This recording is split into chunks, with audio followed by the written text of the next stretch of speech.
who are on trial. On prices, as we all know, have risen, including on railroad transportation. Whether that led to better service of passengers, we have to learn that from our correspondent. This is the Belarusian train station in Moscow. I selected it for a reason, but let's talk to the passengers. No, we're sitting here at the railroad station. It's cold. There's no tea. The prices are up, and the service is no better. It's the same as before. I would like our service in the area of transportation and be improved. So they're picky, our passengers. They want to be warm and comfortable. They want to get where they're going quickly in the trains. But it would appear that the train employees themselves want that. So there was an economic conference held today at the Belarusian station as to how the employees might raise their incomes and better service the clients. Well, a few measures are already being implemented. This is Mr. Borovkov, who is the head of the chief of the Belarusian station. We know that the trade sector is not doing particularly well. Therefore, we are depending other commercial structures, particularly with regard to restaurants. How might we improve the service of clients and take into account our rates? That troubles us no less than it does the passengers. So here's information for our growing army of the unemployed. According to the press agency RIO, the minimal salary in Moscow will be 445 rubles. More than half of the residents of Pskov consider that their living standards become very bad. The supply of bread and milk in Moscow is not good. In Rostov-on-the-Don, the situation is no better. But if there are exaggerated prices on raw materials, that causes the factories to cut back. Because of the cosmic prices on milk, the dairy farm in Vladivostok had decided to produce, what do you think, of underwear? But will underwear replace cottage cheese and sour cream? So here's a press conference in Moscow. The minister linked his hopes to the way the president acted with regard to the agrarian reform in Russia. That means that in the near future, in the village, there may be associations of peasants, of stock companies, and co-ops. And those farms which are functioning in the red will have to be reformed after the reasons for this red ink have been clarified. The support of peasant farms means that we need to provide subsidies. We need a system of measures to improve agro service. But for the time being, the situation is very complex. I cannot guarantee today that 100% provision of the peasants will be available for the peasants. There's no guarantee we'll have enough feed grain. According to Khvostun, Russia will have to import 20 million tons of grain. As for price liberalization, he noted that according by his observation, the expectations are lower than in the cities, but in the near future there might be a drop in prices on agricultural goods. Many producers are ready to drop their prices in the view of the resistance that they're encountering. Now, on army problems, today in Moscow, there were negotiations between the military experts of the Commonwealth and Ukraine. Major General Pinkov, who head the delegation of the Commonwealth, commenting the discussions, noted that they had precisely resolved the question of strategic forces. The negotiations on the Air Force were proceeding normally, but the stumbling stone was the Black Sea Fleet. For the time being, while the politicians are arguing as how to divide the army might end up hungry, and there's nothing more dangerous than a hungry man with an automatic weapon. Major General Artyomov discussing the army and the Black Sea Fleet, was talking about the budget, and he says there was no opportunity to buy according to free prices. There is a shortage of food in the cafeterias.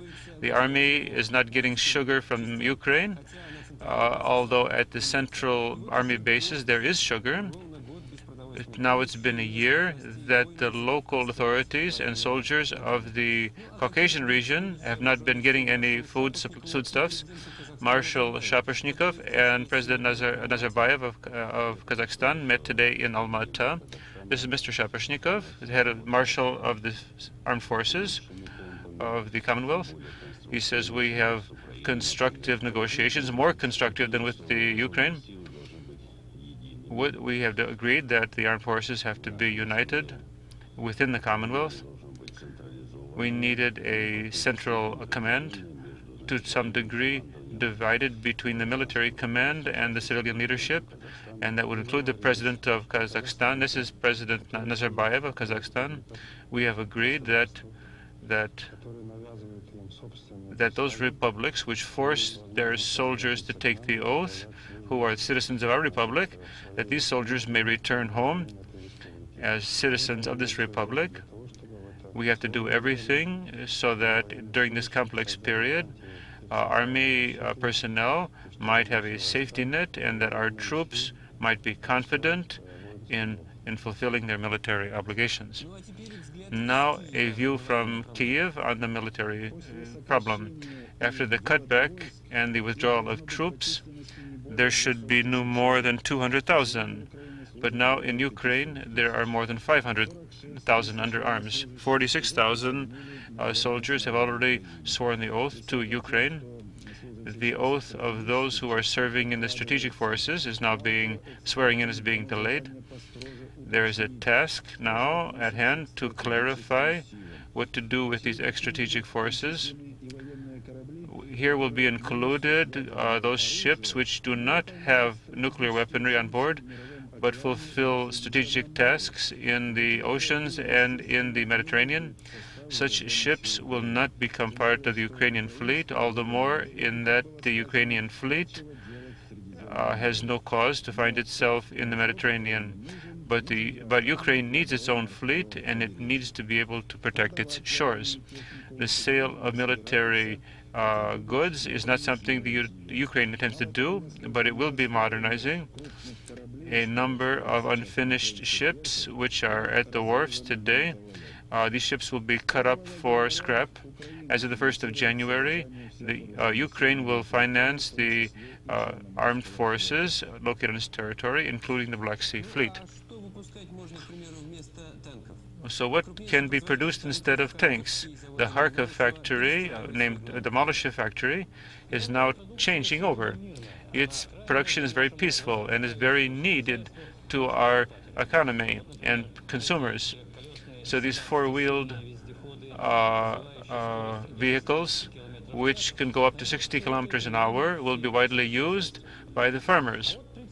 Here are trailers for these vehicles, which are also good for mini tractors and cars. The factory is also producing natural gas containers for use in cars instead of gas tanks. Gas costs a lot nowadays.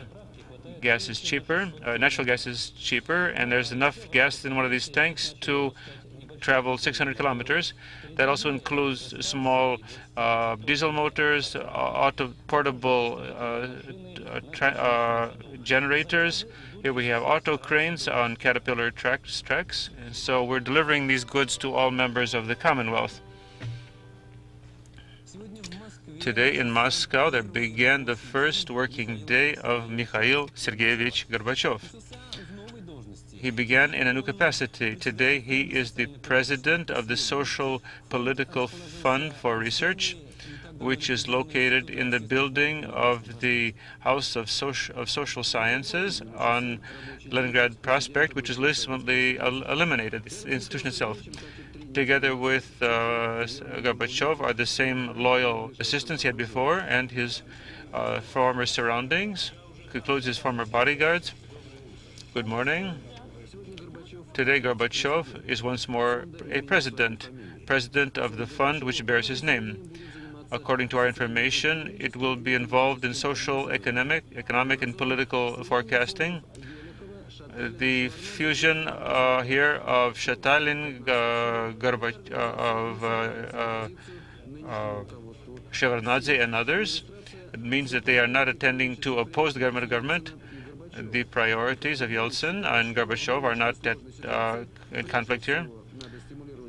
Gorbachev considers that we have to provide a stimulus to the producers and not worsen agreements with the other republics, and we have to break up monopolies. Otherwise, he was very reserved.